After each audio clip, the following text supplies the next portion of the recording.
the Lee Auto Bench Prime, right now on Pirate Firearms and Reloading.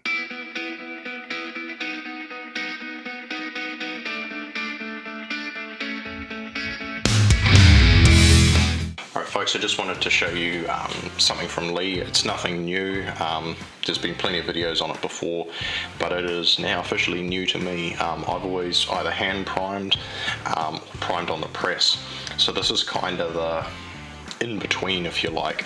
So I already had a set of Lee primer shell holders. Now these are actually different to your standard press shell holders. If I can get one of these out, you'll notice there is nothing on the base of them. So to give you an example, here is a standard shell holder with the receptacle or spigot on the bottom of it, and these are the primer ones, so it's basically ground off flat. Okay, and they're specific to the Lee priming tools. So you can buy these as a whole set, and you get this nice little chart here as well, which tells you what number shell holder corresponds. These shell holder numbers also match the free shell holders you get with Lee dies. So if you're using a number 2 shell holder on the press, you can grab your number 2 out of this set here and use it on the priming device. So they've kept the numbers the same, which seems like common sense to most people, but occasionally manufacturers don't like that. So you'll need a set of those, whether you choose to use the Lee hand primers or this Lee bench primer here. So I'll just put that shell holder out of the way. So this is the Auto Bench Prime. So standard Lee cardboard box, nice set of instructions with plenty of pictures, goes through mounting it up and how to use it and how to set it all up. And really nice new flip tray included. So Lee changed their flip tray design a few years back, and this new one I think is quite an improvement. So here's the actual device itself. So it is cast aluminium or aluminum for my American friends, and there's nothing particularly special about it. This was obviously a piece of steel they have molded into a nice handle, nice and long, plenty of leverage. Not that you should need a lot of leverage to prime with. Put that over there. So it comes with both a large and a small priming device. These I believe are identical to the ones you find in the hand prime. So really closely, just where my thumb is there, you'll see LG and SM. Obviously large and small primers. They give you some mounting bolts, which is always a bonus. And get this little guy out here. This is the primer chute, and it's a flip tray in one, so it has 3 positions: lock, on, and open. So obviously open, self-explanatory, and it is ribbed here on this side in order to flip those primers. So what they've done, as a square like that, it's large enough to accept most primer boxes, so you can dump a full box of primers into here, fold it over a little bit, give them a shake out, and then close it up, put it to the lock position without going too far, so it locks it closed, but no primers will drop out of the chute until you are ready to go. You insert it in, and then you obviously move it to the on position, which is all the way up, and that will allow primers to flow out of the chute.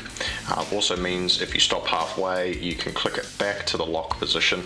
You'll obviously have some primers down below, so you'll have to get those out. So that's what's in the box. Earlier on, before this arrived, I got a piece of wood, cut it to the profile pattern that Lee gives you for their bench plate. So I'm going to get it mounted up to the bench plate. I'm sure you don't want to see me tightening a couple of bolts, and we'll move over and I'll show you how it works.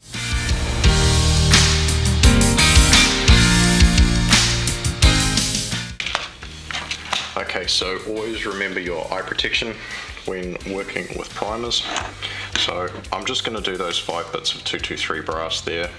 So we're just going to dump a few primers into the tray, just like that. And just like that, they're all upright in the correct position. So I've got it slid into the lock position. So now we're going to just assemble the tool. So you need to raise up the operation arm our little tool just slides in there, and then you want to take your priming shell holder insert. Now you actually do want to push it back like this while you're sliding that shell holder in, so just in like that. Make sure it's in the upright position. Test for operation a couple of times. Now we're going to go ahead and insert our primer tray just in there like that. Now we can flick it to the on position. You see the primer's dropping down ready. So you will have to run the operation one time in order for it to drop a primer down. So it looks like it's dropped a primer down there ready to go. So we'll put the case in, remembering to keep your hands clear of the top of the case, right? And you just very, very gently push that lever down. And just like that, you have a perfectly inserted case, and as always the primer should be flush or just below flush on the case. So I'm going to do the remaining cases I have here.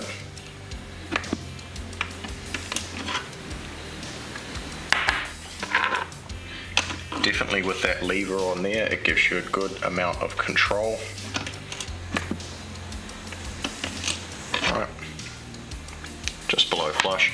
I prefer running my finger across it. It's a great little factory sense.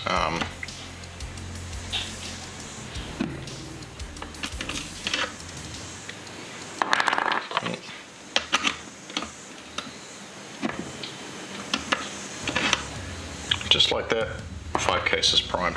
So that's a pretty quick way of doing it, I find. You know, you've got one hand free to pick up your cases. Normally I'd have my bins mounted up here. Pick your cases up in, operate the lever out, next one in. So it's a fairly quick process. I certainly prefer that, you know, to the hand primer. Which, you know, the hand primer in all reality has the most amount of control. This would have to be in, you know, a very close second.